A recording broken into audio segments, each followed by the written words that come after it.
여러분 안녕하십니까. 용산 포럼의 송석호입니다. 오늘은 좀 얘기가 길어질 것 같습니다. 자, 아파트 지하 주차장에서 전기 자동차가 폭발한 사고로 시끄럽습니다. 하필이면 그 자동차가 최고급 자동차인 벤츠라서 더 큰 논란이 일어나고 있습니다. 최고라던 자동차에서 이런 어처구니 없는 폭발 사고가 났다는 것이 정말 아이러니컬하죠. 칼 벤츠는 고드리프 다이물러와 비슷한 140년 전에 최초로 내연기관 자동차를 발명했습니다. 그리고 여러 가지 최초라는 기록을 세웠습니다. 원래 벤츠는 고급 차종 생산에 치중하던 다이물러와 달리 실용적이고 가성비 좋은 자동차를 생산하던 회사였습니다. 그런데 1차 세계대전이 끝나고 다이물러가 어려워지자 다이물러 자동차를 인수합병해서 1926년에 설립된 그런 회사입니다. 회사 이름도 다이물러의 딸인 메르세데스, 그리고 벤츠에서 따와서 메르세데스 벤츠가 된 것이죠. 그리고는 독일 특유의 엄격하고 치밀함에 꼼꼼한 특성이 더해져서 최고의 자동차가 될 수 있었습니다. 물론 롤스로이스나 벤틀리, 페라리 같은 슈퍼카가 있지만 상용하는 자동차 중에는 최고가의 고급차 자리를 차지했죠. 그러나 그것은 옛날 얘기일 뿐 벤츠는 이미 옛날의 벤츠가 아닙니다. 제1, 제2의 최대 주주 자리가 중국 자동차 회사로 넘어갔고 많은 부품이 중국산이고 특히 가장 중요한 배터리는 이름도 없는 회사에 배터리를 장착하고 있습니다. 중국 배터리죠. 그런 벤츠가 독일차라고요? 중국차죠. 그럼에도 아직 벤츠가 최고라는 인식을 가진 한국 고객들이 그 비싼 가격으로 벤츠를 구매하는 것은 합리적이지 못한 일입니다. 대한민국의 기술은 이미 일본이나 독일과 엇비슷한 수준이 됐습니다. 옛날 폰이나 불이사를 생산하던 때와는 전혀 차원이 다른데도 국산 자동차에 대한 인식은 크게 달라지지 않았습니다. 그 현상을 엽전이니 촌놈 근성이니 하며 깎아내릴 생각은 없습니다.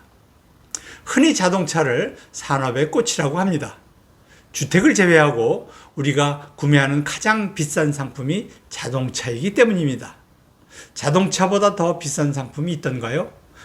하이엔드 오디오 같은 상품이 있겠습니다만 그건 정말 돈이 많거나 오디오 빼고 다른 모든 것을 포기할 수 있는 그런 사람들이나 누릴 수 있는 호사일 뿐 모든 사람이 즐길 수 있는 그런 상품은 아니죠.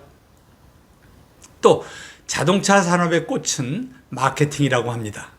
가장 비싼 상품을 사도록 만들기 위해서 소비자에게 우리 회사 자동차가 바로 당신의 꿈을 이루어 줄 것이다 라는 인식을 끊임없이 심어주어야 하죠. 젊은 사람들이 자동차를 산다는 것은 자신의 꿈을 실현한다는 그런 의미입니다. 예를 들자면 테슬라는 첨단 기술의 무인 자동차, 친환경 같은 온갖 소도구를 동원하며 전기 자동차에 대한 환상을 만들어내는데 성공을 한 사례입니다. 애초에 전기 자동차가 출현하게 된 가장 큰 이유가 환경 문제였습니다. 그런데 전기 자동차가 정말 친환경인가요? 여기에 대해서는 누구도 이의를 달지 않는 그런 희한한 일이 벌어지고 있습니다.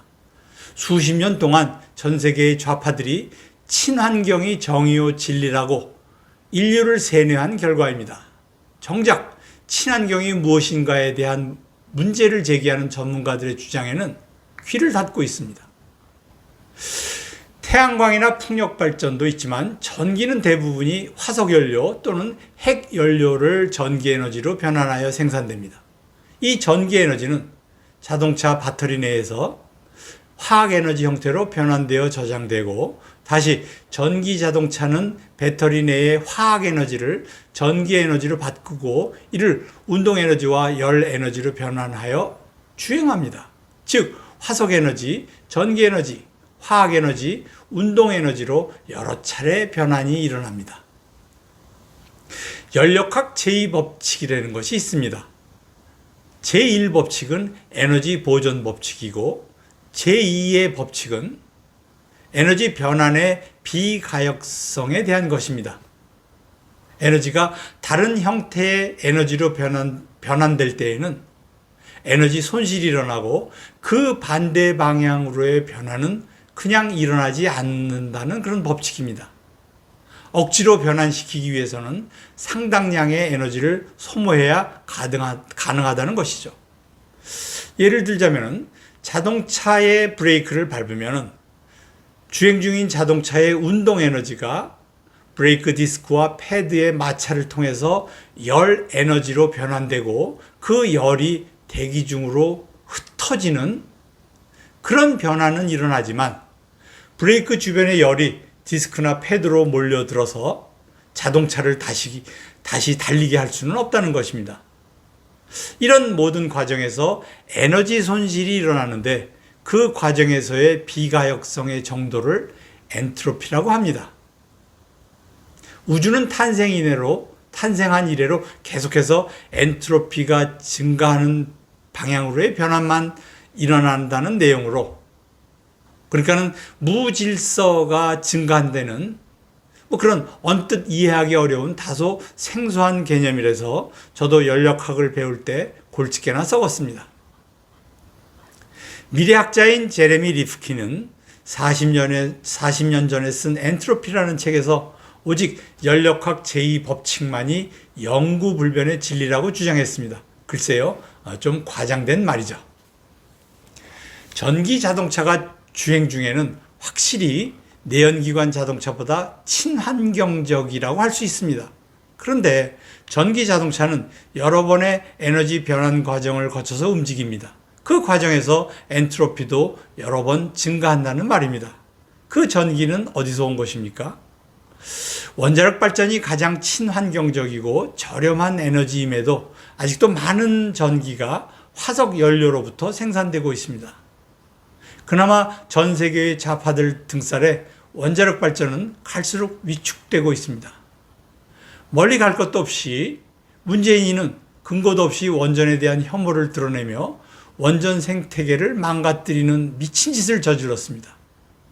200조가 넘는 한전 적자를 불러왔고 지금도 매년 30조가 넘는 적자가 나도록 하는 식으로 경제까지 망가뜨렸습니다. 독일 역시 동독 출신 정치인들이 권력을 잡으며 원전을 없애겠다는 미친 짓을 저지른 대가로 G7이라는 국가 위상이 흔들리는 처지가 되고 말았습니다. 좌파는 환경을 위해 전기 자동차를 주장하면서 동시에 원전을 반대하는 자기 모순을 저지르고 있습니다. 전기 생산만 문제가 아닙니다. 원자력 발전으로 다소 개선이 가능하다고 하더라도 송배전을 위한 환경 파괴도 큰 문제가 됩니다. 도시 가까이에 소형 핵 발전소를 건설하면 환경 파괴를 다소 줄일 수 있겠지만 좌파들 등살에 가능한 일이겠습니까? 아마도 좌파들의 주장대로라면 자동차를 모두 없애는 것이 해결책이 될 것입니다. 전 인류가 아프리카 부시맨들처럼 모두 원시인으로 살아간다면 환경 문제는 해결될 것입니다. 오늘도 좌파들은 환경을 보호하자는 그런 캠페인을 하기 위해서 엄청난 폐기물을 양산하는 모순을 저지르고 있습니다. 전기 자동차가 친환경적이지 않은 것은 전기 생산과 송배전에 따른 환경 파괴만이 아닙니다. 전기 자동차의 가장 큰 부분을 차지하는 배터리는 그 자체로 심각한 오염물질입니다. 일반적으로 배터리의 수명은 1000번입니다. 즉 충전을 1000번 정도 하면 성능이 떨어져서 자동차 배터리로서의 기능을 못하게 됩니다. 매일 충전을 한다면 3년 후에는 배터리를 교환해야 합니다. 기술 개발로 다소 수명을 연장할 수 있겠지만 한계가 있을 것입니다. 배터리 재활용에 대한 연구도 활발하게 진행되고 있지만 근본적인 해결책은 될 수 없을 것입니다. 이런 자동차를 친환경적이라고 할 수 있을까요? 어쨌든 모든 나라들이 좌파들의 친환경 주문에 세뇌되어서 지구상에서 내연기관 자동차를 없애버리겠다는 섣부른 결정을 이미 내렸습니다. 전기 자동차가 보급되는 데에 따른 문제점들을 간과하고 마는 것이죠. 안전성의 문제가 그렇습니다. 저는 물론 전기 자동차 자체가 위험하다고는 생각하지 않습니다. 그 안에 핵심 부품 역시 위험하다고 생각하지는 않습니다.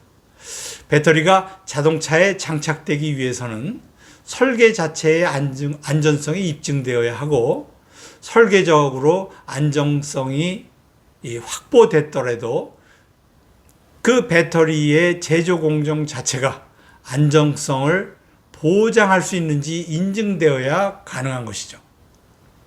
전기 자동차용 배터리가 위험한 것이 아니고 중국산 배터리가 위험하다는 것입니다.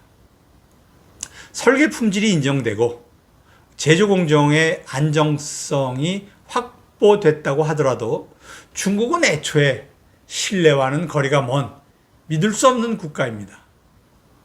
중국인들이 중국 안팎에서 저지르는 행태 자체가 이른바 글로벌 스탠다드와는 거리가 멀고 엽기적인 것은 그들의 사고방식 자체가 전 세계인들의 보편성과는 거리가 멀어서 그렇습니다.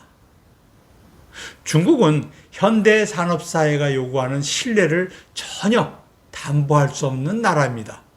저도 중국에 7년을 살아봤지만 중국은 도저히 함께할 수 없는 그런 나라입니다. 그런 중국인들이 확인할 수 없는 공정으로 생산한 이름 없는 배터리를 장착한 중국산 벤츠 전기자동차가 거리를 질주하도록 내버려둔다? 정신 나간 짓입니다. 다시 한번 말씀드리자면 벤츠는 독일 자동차가 아닌 중국산 자동차입니다. 전기 자동차는 전혀 친환경적이지 않습니다. 전기 자동차가 무조건 위험하다고 할 수는 없지만 중국산 전기 자동차는 절대 믿을 수 없습니다. 국산 자동차는 옛날 우리가 개발도상국일 때와는 차원이 다르기 때문에 이제는 외제 자동차에 대한 환상을 버릴 때가 됐습니다. 우리가 원시인처럼 살 수는 없겠지만 정말 환경 보호를 원한다면 불필요한 소비를 최대한으로 줄이는 것만이 유일한 방법일 것입니다. 감사합니다.